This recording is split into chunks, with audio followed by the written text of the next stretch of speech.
Hi folks, welcome back to the channel. Thank you very much for joining me once again. You are always most welcome. So today, Matchbox March marches on with the red range of aircraft. Kind of my favourite range actually, if I'm honest, of all of them. A lot of people like the big green range with the big Messerschmitt Spitfire, and they are nice, but I don't know, these were still, they were kind of unaffordable to a youngster at the time they came out. These you could save a couple of weeks pocket money, and these you could buy, so they were still, you know, achievable. A little bit out of reach, but not so that you had to wait for a birthday or something, you know. I've got my personal favourites here. There are lots more. This is not an exhaustive list at all. As I've said before, though, what's special about mine is that most of them are in two things. They're mainly in perfect condition, but I also have got multiples of every one of these. I haven't just got one. I can actually have the table full of these 5 models with, there's at least 3 or 4 of everything. I've definitely got 4 of those. I think I've got 3 Tomcats.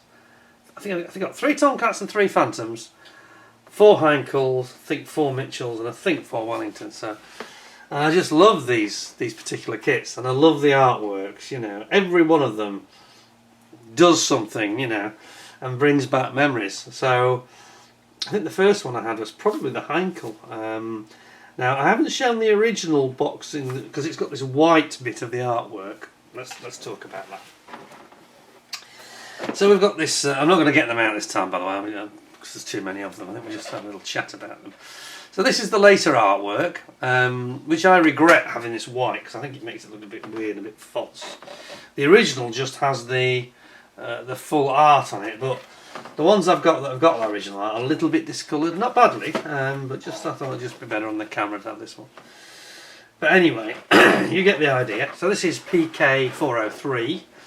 You get this slightly Spanish Civil War looking version if you don't paint it. The underside is all that pale blue, which is actually very nice. I think they got that spot on, but I'm not sure about this on top. Why they didn't go for grey-green, I don't know. But anyway, you do get quite a good range on these red ranges. You get a choice of 3 different options every time. So you've got the Legion Condor here in the Battle of Britain. You've got the Edelweiss Geschwader in 1943 on the Eastern Front, or you've got the look at that, the Ukrainian, Romanian Air Force operating in Ukraine in March 1943. Interesting. So this is actually, you can tell this has got the slightly later artwork because it's got this slightly. I don't really care for this. I prefer the earlier version. The other ones I'm going to show you are the sort of the earlier iterations. But the Tomcat, perhaps. Let me just check that. Yeah, the Tomcat again. They went for this sort of strange sort of star on the side. So I'll explain that in a second. But they did this sort of rather cartoonish, almost looking at a couple of elements of the model. Don't like that terribly, I've got to be honest. It reminds me of today, we have the CGI, I don't like that either. But they do, you know, you get a nice kit for what would have been about £1.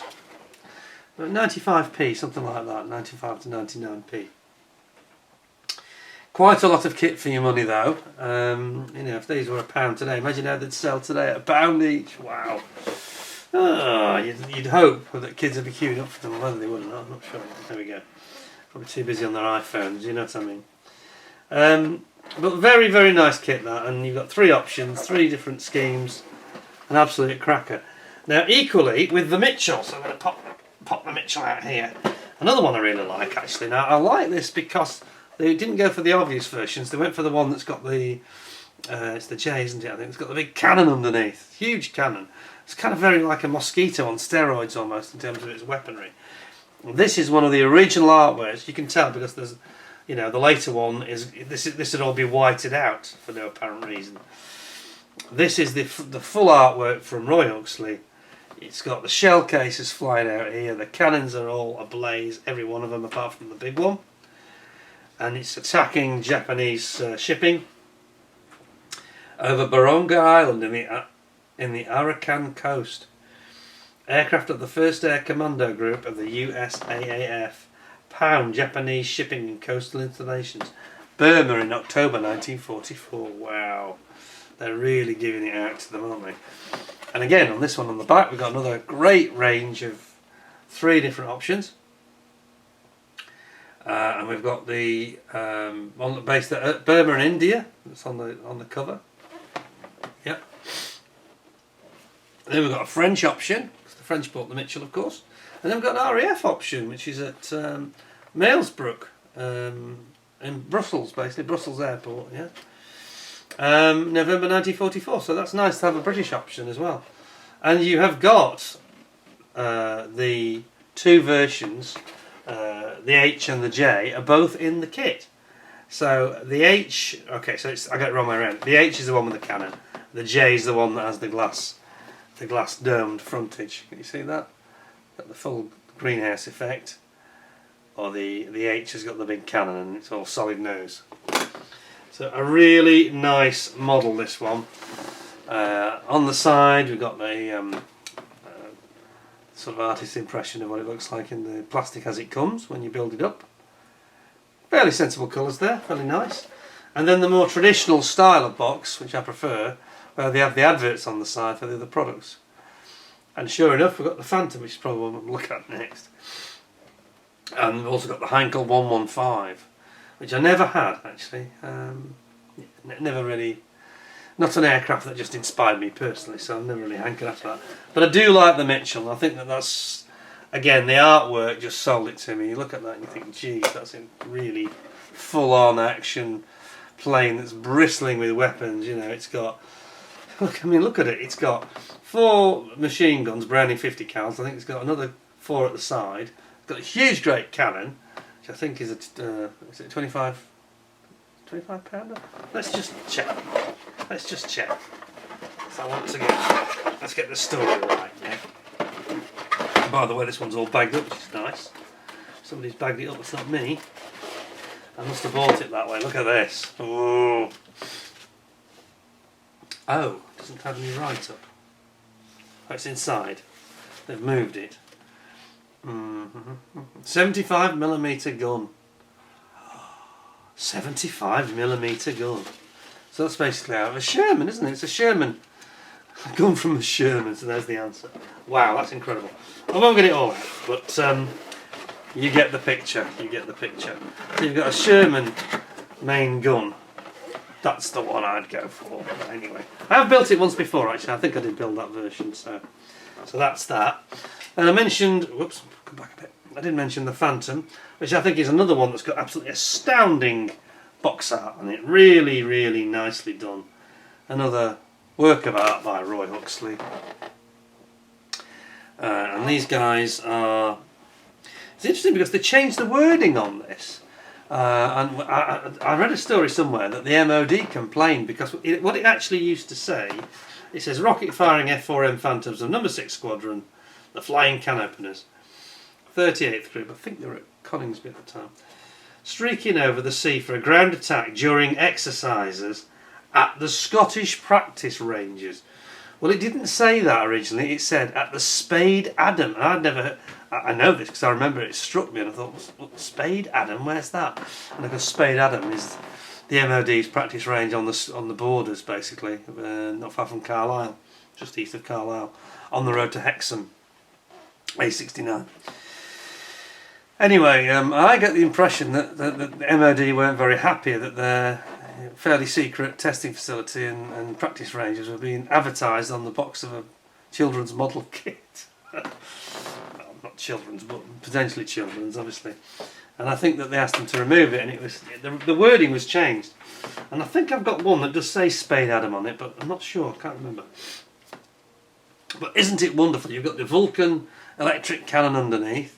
You've got your Matra Sneb rocket pods, you've got your Sparrow missiles, you've got everything there. It's totally tooled up, this kit.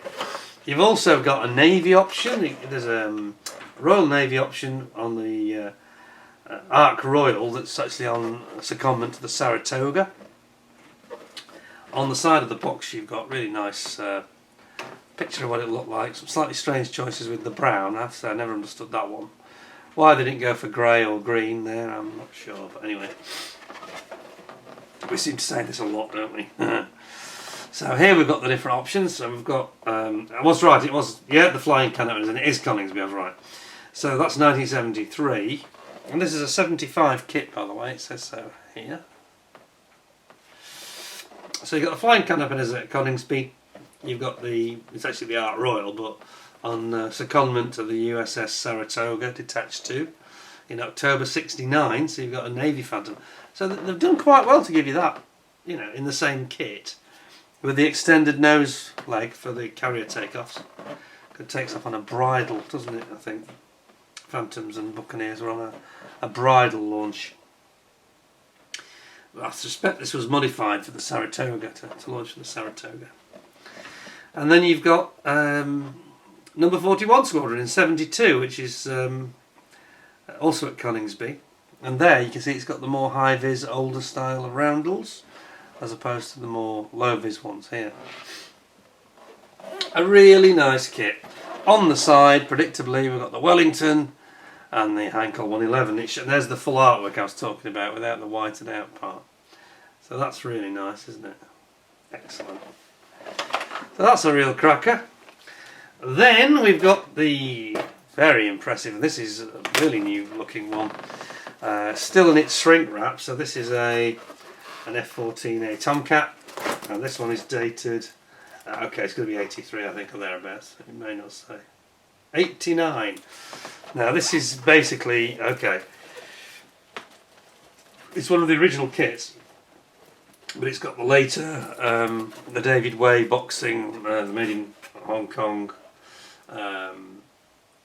Matchbox International Limited, so this is after the takeover in fact. Now I have got another example of this that's before the takeover in my stash, or collection I should say. You can tell the other one's got a window and this one hasn't. So yes, here we go, we've got the some nice options here. We've got got a lot of reflections. We've got the USS America, based in San Francisco, or you've got the USS Enterprise, not to be confused with Star Trek, or the USS John F. Kennedy. Which, you know, quite nice options. You've got the it's quite a nice kit. The swing wings work extremely well. In fact, I've never seen a better one until the new Tamiya kit came out, to be honest. Works really nicely. You get Phoenix missiles with it and everything. Comes with a right good set. And there they are on the side, Phoenix missile, Sparrow missile. A really nice, oh, it's got the glove vein as well, which of course was dropped on the later models. The glove vein, which was like kind of like a balancer vein, and it was there to give a little bit more low speed lift on landing on the carrier, but it was deemed unnecessary and dropped on the later variants. Now that is a very nice example. Now it's a late one unknown, it's a shrink wrap one. You can argue it's not one of the true originals, and I say the white here gives it away. But I have got one of those originals. And it's a very, very nice one to have in the collection. I've got to be fair, I'm pleased I found that one, to be honest. And then last but not least, of course, the Wellington.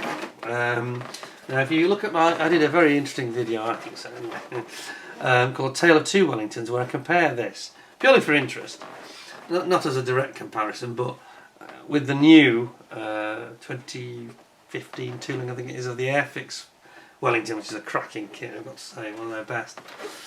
And of course, you know, it shows a big leap in technology, but this was such a nice kit. And it also has this depiction on the artwork of this famous raid over Duisburg, was it? Duisburg, yeah. Where this aircraft took a direct hit from flak, shattering the rear, blowing out half of the rear gun emplacement, and killing the rear gunner, sadly. In fact, he was blown out of the aircraft. So it's kind of, yeah, it's been fairly subtle in the way it depicts it, to be honest. I think it was even more violent than they show it. And I'll tell the story of this gun, and I'll show some photographs and tell you his name and everything. So go and see the Tale of Two Wellingtons. But yeah, it's such a stunningly good piece of art, isn't it? Absolutely attention-grabbing piece of artistry there. This one's PK402, so it's one of the very first ones. So it's 402. What was the Phantom? That was 404, 406, 5. What's that one? 403. Okay. And here we go. So we've got 3. Again, we've got some interesting variants here available as well. So we've got the one that did the Duisburg raid, the 428 Ghost Squadron, based at Dalton in Yorkshire. And then we've got, oh, it must be summer. We've got somebody out with his mower by the sound of it. And then we've got the Wellington of Coastal Command. And this is the one that's got like a radome at the front, a completely different front, no gun turret. I call that the gun emplacement. That was a bit of a misspeaking. Gun turret was the words I was trying to find. So this one has no front turret. It looks like an observation deck, and there's like a radome underneath. For submarine hunting, that's what this is all about. And then we've got the Polish Squadron at Hamswell in Lincolnshire, March 43, which is another different scheme. Fairly similar to the top one though, isn't it, to be perfectly honest. But what a nice model. Again, we've got adverts on the side. We've got the Heinkel 115 or the Heinkel 111, all Heinkels for some reason. And then, my God, that's a noisy mower, Jesus. And then we've got they colored this quite nicely, I thought. I thought this was, you know, black underneath, and then they got brown and green on the top, which I think was very nice, and it's a lovely kit. But you should definitely go and have a look at my Tale of Two Wellingtons, because that will show you proper review and a breakdown of it in detail. So there we go. There we have my favourites from the Red range, of which I have, to my shame, I've got multiple copies of all of those. I've got at least 3 or 4 of every single one of them, because I really like the kits, and I thought that they were very collectible, especially with the better original artwork that you've got here without the white bits. So I've got a combination of both types of artwork on the ones I've collected, in fairness. I showed this one because it was so new, really. But they are really nice kits, and these are definitely worth getting your hands on, especially like the Mitchell and the Wellington. And the Phantom is actually quite a decent kit. The only thing that lets it down, strangely, they miss a window out, so they miss the side windows out. So you need to fabricate a little side window, the one that's between the pilot and the rear seat co-pilot navigator. Anyway, there we go. Well, I hope you enjoyed that. I thought it was interesting. There'll be more to come. We've still got to see the big ones, the green range. Have a look at the brown range, of which I've only got one example actually. And then we're off to look at the armour kits, which I think again you'll definitely enjoy those. And they're purple and orange, so stay tuned. Hope you'll give us a thumbs up, 10 out of 10. Thanks very much for watching. Thanks for your time. Don't forget to subscribe. And until next time, thanks a lot for tuning in. I hope you found it enjoyable. Brought back a few memories of your own, I trust. Until next time, which won't be long. Stay tuned. Stay well. Stay safe. Thanks for your time and watching. Take care of yourselves, and bye for now.